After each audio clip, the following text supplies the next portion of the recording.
આપણે કેટલા ગરીબ છીએ। આજે પ્રકૃતિ સાથેનો આપણો નાતો ધીમે ધીમે ઓછો થતો જાય છે। લોકો ગામડું જ્યાં ખરી પ્રાકૃતિક જિંદગી જીવાય છે તેને છોડીને ઝાકઝમાળ અને કોન્ક્રીટના જંગલથી આકર્ષાઈને શહેરો તરફ વળી રહ્યા છે। ત્યારે શહેરોની નવી પેઢી આ ગ્રામ્ય જીવનથી પૂર્ણ રીતે અજાણ છે।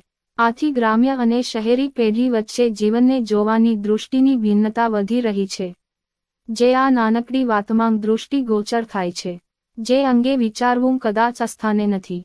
એક અમીર પિતા એના પુત્રને શહેરથી દૂર અંતરિયાળ ગામડું જોવા લઈ ગયો। તેઓ પિતા પુત્ર ત્યાં એક ગરીબ ખેડૂત સાથે થોડા દિવસ એમના ખેતરમાં રહ્યા અને એમની દૈનિક જીવનની દિનચર્યા જોઈ અને માણી। પાછા ફરતી વખતે પિતાએ પુત્રને પૂછ્યું કે ગામડું કેવું લાગ્યું। દીકરાએ કહ્યું કે અરે બહુ મજા આવી। પિતાએ ફરીથી પૂછ્યું, તેન જોયું આ ગરીબ લોકો કેવી રીતે રહે છે?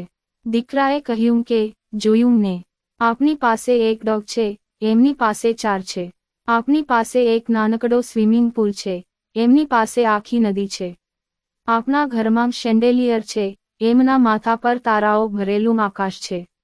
આપની પાસે એક બગીચો છે, એમની પાસે વિશાળ ખેતર છે। આપણે ખાવાનું ઓનલાઈન મગાવીએ છીએ, પરંતુ એ લોકો અન્ન ઉગાડે છે। પિતા આશ્ચર્ય સાથે પુત્રને જોતો રહ્યો। પછી પુત્રએ ઉમેર્યું, થેન્ક યુ ડેડી, મને હવે ખબર પડી કે આપણે કેટલા ગરીબ છીએ। આપનો આ અંગે શું અભિપ્રાય છે તે સાझा કરવા વિનંતી છે।